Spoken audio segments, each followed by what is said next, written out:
வணக்கம். Welcome to Mano's kitchen. இன்னைக்கு மனோஸ் கிச்சன்ல ஒரு வெரைட்டி ரைஸ் பார்க்க போறோம். நான் போன டைம் தேங்காய் மாங்காய் சாப்பாடு போட்டிருந்தேன். எல்லாருமே நல்லா இருக்குன்னு சொன்னீங்க. அதே மாதிரி இன்னைக்கு ஒரு மிளகு சாதம் பார்க்கலாம். அந்த காலத்துல எல்லாம் எங்க பாட்டி குழந்தைகளுக்கெல்லாம் இருமல்னா 2 மிளகு நுணுக்கி போட்டு சாப்பாடு தாளிச்சு கொடுப்பாங்க. அது அவ்வளவு ருசியா நல்லா இருக்கும். இப்போ வரட்டு இருமல், சளி, அப்புறம் எப்ப பாரு இருமிட்டே இருக்கிற குழந்தைகளுக்கெல்லாம் இந்த மாதிரி ஒரு மிளகு சாதம் செஞ்சு கொடுக்கலாம். நீங்களும் இந்த மாதிரி மிளகு சாதம் செஞ்சு கொடுங்க. அதுக்கு முன்னாடி மிளகு சாதம் செய்ய தேவையான பொருள்கள் என்னென்னு பார்க்கலாம். அது ரொம்ப ஈஸி தான், வாங்க பார்க்கலாம். மிளகு சாதம் செய்ய தேவையான பொருட்கள்: சாப்பாடு 1 டம்ளர் குக்கர்ல வச்சு எடுத்து வச்சிருக்கிறேன். நீங்க வீட்டுல இருக்கிற சாப்பாடை யூஸ் பண்ணிக்கலாம். காலையில வச்சிருந்தாலும் யூஸ் பண்ணிக்கலாம், இல்ல நைட்டு வச்சிருந்தாலும் அப்பவே தாளிச்சுக்கலாம். இது சூடா வச்சாலும் இன்னும் நல்லா இருக்கும். அப்புறம் சின்ன வெங்காயம், இதுக்கு முக்கியமா சின்ன வெங்காயம் போட்டீங்கன்னா ருசியாவும் இருக்கும், நல்ல மருத்துவ குணம் நிறைய இருக்கு. சின்ன வெங்காயம் ஒரு 50 கிராம், கல்லெண்ணெய் தேவையான அளவு, கருவேப்பிலை 2 இனுக்கு. இதுக்கு வரமிளகாயும் போட்டுக்கலாம், பச்சை மிளகாயும் போட்டுக்கலாம், ரெண்டும் போட்டா டேஸ்ட் நல்லா இருக்கும். கொத்தமல்லி தலை, மிளகு ஒரு 2 ஸ்பூன் எடுத்து உடைச்சு வச்சிருக்கிறேன். அதே மாதிரி சீரகம் 1 ஸ்பூன், கடுகு தாளிக்கிறதுக்கு, கடலைப்பருப்பு 1 ஸ்பூன், உப்பு தேவையான அளவு, பூண்டு ஒரு 10 பல்லு 2ஆ அறுத்து வச்சிருக்கிறேன். இதுதான் இதுக்கு தேவையான பொருட்கள். எப்படி செய்யலாம்னு பார்க்கலாம் வாங்க. இப்போ சாப்பாடு தாளிக்கலாம். அதுக்கு முன்னாடி வடக்கல் வச்சுட்டு அடுப்பத்தை வச்சுக்கலாம். அடுப்பத்தை வச்ச உடனே வடக்கல் சூடானோடனே எண்ணெய் ஊற்றிக்கலாம். இது ரொம்ப சிம்பிள், யார் வேணாலும் பண்ணலாம். வெறும் சாப்பாடு, மிளகு, சீரகம், சின்ன வெங்காயம், பூண்டு இது மட்டுமே இருந்தாவே போதும். கருவேப்பிலை கூட இருந்தாலும் தாளிச்சுக்கலாம், நல்லா இருக்கு சாப்பாடு. நீங்க வீட்டுல இந்த மாதிரி ஒரு தடவை ட்ரை பண்ணி பாருங்க. இப்போ வடக்கல் வச்சுட்டோம், சூடாயிருச்சு. அப்புறம் எண்ணெய் ஊத்திக்கலாம்.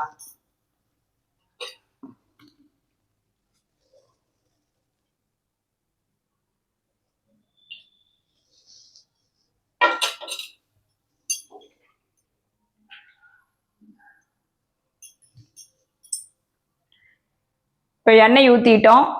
எண்ணெய் சூடானதுக்கு அப்புறம் கடுகு போட்டுக்கலாம். 1 டம்ளர் சாப்பாடுன்னா நம்ம 1 ஸ்பூன் மிளகு சேர்த்திக்கலாம். மிளகு 2ஆ 3ஆ உடைச்சு வச்சுக்கலாம். மிக்சியில ஒரு ஓட்டி வச்சுக்கலாம், இல்லைன்னா ஒரு பேப்பர்ல கூட போட்டு நல்லா நுணுக்கி எடுத்து வச்சுக்கலாம். இது நல்ல சளி, இருமல், அந்த மாதிரி தொண்டை வலி அந்த மாதிரி இருக்கிற டைம்ல எல்லாம் இந்த மாதிரி மிளகு சாப்பாடு செஞ்சு கொடுங்க. மிளகு அந்த காலத்துல எல்லாம் இருமலா இருந்தா நைட் நேரம் மிளகு பொடி பண்ணி தேன் கலந்து கொடுப்பாங்க. குழந்தைகள்லாம் யாரும் சாப்பிட மாட்டாங்க. அதே மாதிரி பால்ல மஞ்சத்தூளும் மிளகு பொடியும் போட்டு தருவாங்க, அதெல்லாம் சாப்பிட மாட்டாங்க. இந்த மாதிரி ஒரு மிளகு சாதம் செஞ்சு பாருங்க எப்படி இருக்குன்னு. இப்போ எண்ணெய் சூடாயிருச்சு, கடுகு போட்டுக்கலாம்.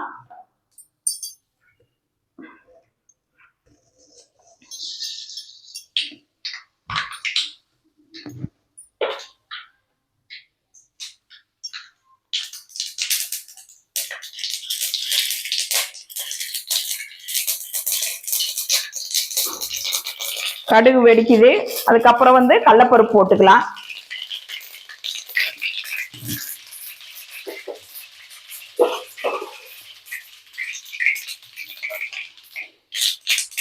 கடலைப்பருப்பு செவந்த உடனே சின்ன வெங்காயம் சேர்த்திக்கலாம். இந்த சாப்பாட்டுக்கு காய்கறியா தக்காளி எதுவுமே தேவையில்லை. வீட்டில் இருக்கிற பொருள் 4 பொருள் வச்சு ஒரு வெரைட்டி ரைஸ் செய்யலாம். அதுவும் மருத்துவ குணம் நிறைந்த சாப்பாடு. நீங்க வீட்டுல கண்டிப்பா செஞ்சு பாருங்க.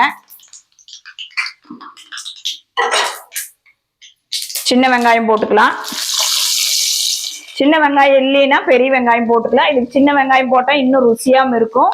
இப்ப இதுல சேர்த்திக்கிறது சின்ன வெங்காயம், பூண்டு, மிளகு, சீரகம் 4 பொருளுமே நல்ல ஆரோக்கியமானது, மருத்துவ குணங்கள் நிறைய இருக்குது. நம்ம மிளகு சாப்பாடு சூடுன்னு நினைக்க வேண்டாம், அதுக்குதான் நம்ம சின்ன வெங்காயம் சேர்த்துறோம். இப்போ வெங்காயம் நல்லா ஒரு வணங்கட்டும்.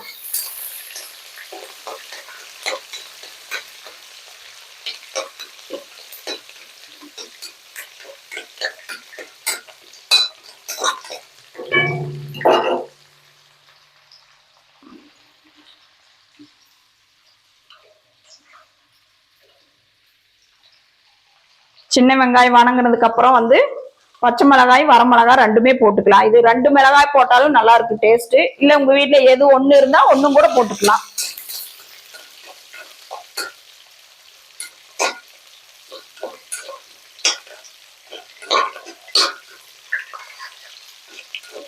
வீட்டுல திடீர்னு தக்காளி இல்ல, காய் இல்ல, என்னடா சாப்பாடு பண்றது அப்படின்னு டக்குன்னு இந்த மாதிரி ஒரு சாப்பாடு பண்ணலாம். இப்போ சாப்பாடு வச்சுட்டு டக்குன்னு ஒரு மிளகு சீரகம் எடுக்கிறோம், சின்ன வெங்காயம் பூண்டு தொளிக்கிறோம், டக்குன்னு ஒரு வெரைட்டி ரைஸ் ஆயிரும். இதுக்கு ஒரு அப்பளம் இருந்தாலும் போதும், அப்படி இல்லைன்னா வெறும் சாப்பாடே நல்லா இருக்கும். இப்போ பார்த்தீங்கன்னா மிளகாய் வதங்கிருச்சு. அதுக்கு அடுத்தது கருவேப்பிலை போட்டுக்கலாம்.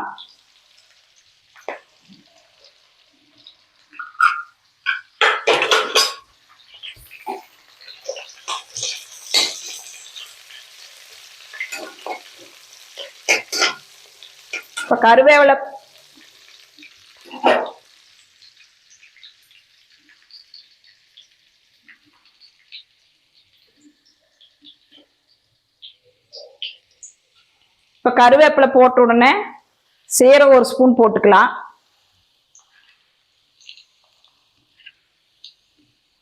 ஏன்னா சீரகம் முதலையே போட்டோம்னா எண்ணெயில கருகிரும். இப்ப போட்டுக்கலாம்.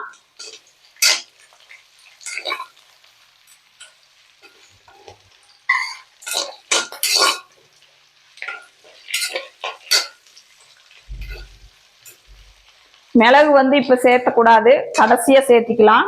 சாப்பாடு உப்பு எல்லாம் போட்டதுக்கு அப்புறமா மேல மிளகு தூள் போட்டு கிளறி எடுத்துக்கலாம்.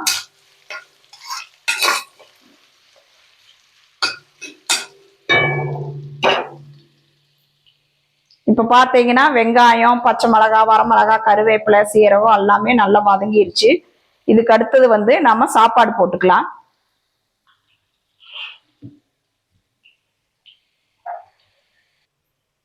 இப்போ சீரகம் போட்டதுக்கு அப்புறம் பூண்டு போட்டுக்கலாம். சின்ன சின்னதா 2 3 அரிஞ்சு வச்சிருக்கிறேன். உங்களுக்கு தேவையான அளவு போட்டுக்கலாம். இது நல்லா வணக்கிடணும். இதுல சாப்பாட்டுல வந்து பூண்டு, சின்ன வெங்காயம் இதெல்லாம் இருக்கிறதே தெரியாது. அந்த அளவுக்கு நல்லா வணக்கிடணும்.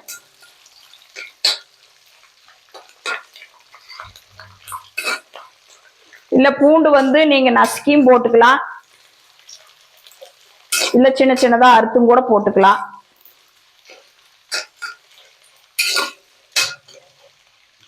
இது ஒரு நிமிஷம் வணங்கட்டும், அப்புறம் பார்க்கலாம்.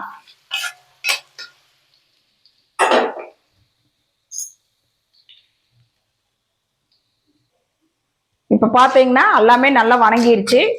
இதுக்கப்புறமா நம்ம சாப்பாடு போட்டுக்கலாம்.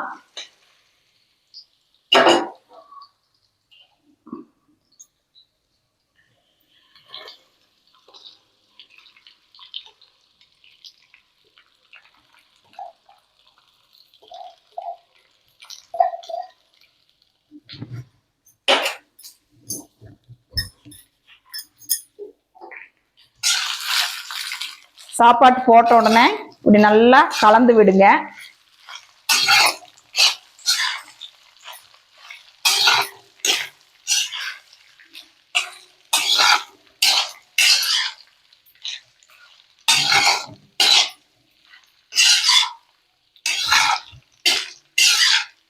நல்லா கலந்து விட்டுட்டு இந்த சாப்பாட்டுக்கு தேவையான அளவு உப்புமே நம்ம மிளகு இடிச்சு வச்சிருக்கிறோம்ல, மிளகையுமே சேர்த்துக்கலாம்.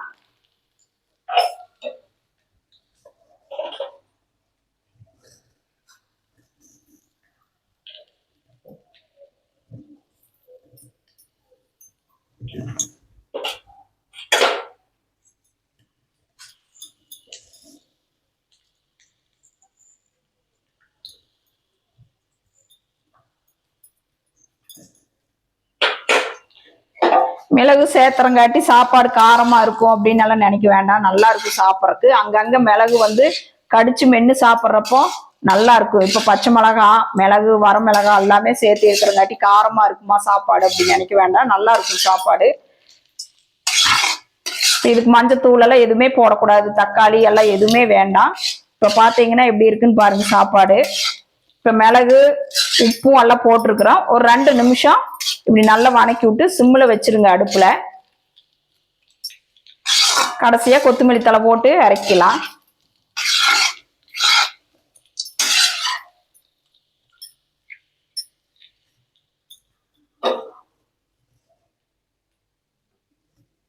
ஒரு நிமிஷம் அப்படியே இருக்கட்டும். ஒரு நிமிஷம் கழிச்சு பார்க்கலாம். இப்ப பாத்தீங்கன்னா 1 நிமிஷம் ஆயிருச்சு.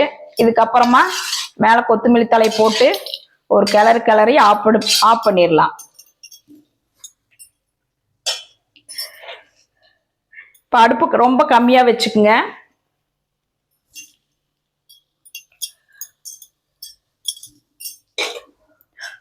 கொத்தமல்லி தழை இருந்தா போடலாம், இல்லைனாலும் பரவாயில்ல.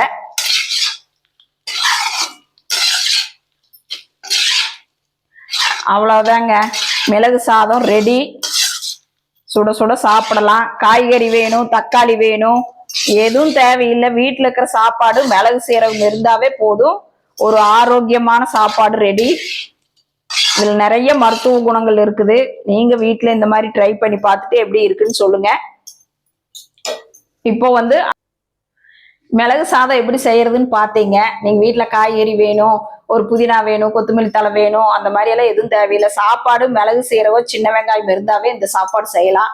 நீங்க வீட்டுல இந்த மாதிரி சாப்பாடு செஞ்சு பாருங்க எப்படி இருக்குன்னு. குழந்தைகளுக்கு, பெரியவங்களுக்கு, வயசானவங்களுக்கெல்லாம் இந்த சாப்பாடு கண்டிப்பா ஒரு தடவை செஞ்சு கொடுங்க.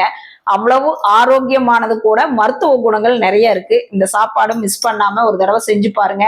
நீங்க தக்காளி சாதம் செய்வீங்க, புளி சாதம், மல்லி சாதம், புதினா சாதம், அந்த மாதிரி எல்லாம் செஞ்சிருப்போம். இந்த சாப்பாடு எவ்வளவு பேர் செஞ்சிருக்கீங்கன்னு தெரியல. இந்த மாதிரி சாப்பாடு மிச்சம் இருந்தாவே இந்த சாப்பாடு செய்யுங்க. கண்டிப்பா ஒரு தடவை செஞ்சு பார்த்துட்டு எப்படி இருக்குன்னு உங்க ஃபீட்பேக் சொல்லுங்க. நாங்க வீட்டு முறைப்படியே ஸ்வீட்டு, காரம், மசால் வகைகள் எல்லாம் பண்றோம். அது சுத்தமான முறைப்படி பண்றோம். நாங்க வீட்லயே சொந்தமா நல்லா சுத்தமா வறுத்து மிஷின்ல அரைச்சு நல்ல உள்ளூர் வெளியூர் எல்லா பக்கமே கொரியர் மூலம் அனுப்புறோம். நீங்க கண்டிப்பா யாராவது உங்களுக்கு தேவையா இருந்தா எங்களை கான்டாக்ட் பண்ணுங்க. என் பேர் மனோன்மணி. Phone number 9952809354. இந்த வீடியோ பிடிச்சிருந்தா நீங்க லைக் பண்ணுங்க, ஷேர் பண்ணுங்க, சப்ஸ்கிரைப் பண்ணுங்க. நான் போடுற வீடியோ உங்களுக்கு உடனே கண்டிப்பா வரும். நன்றி, வணக்கம்.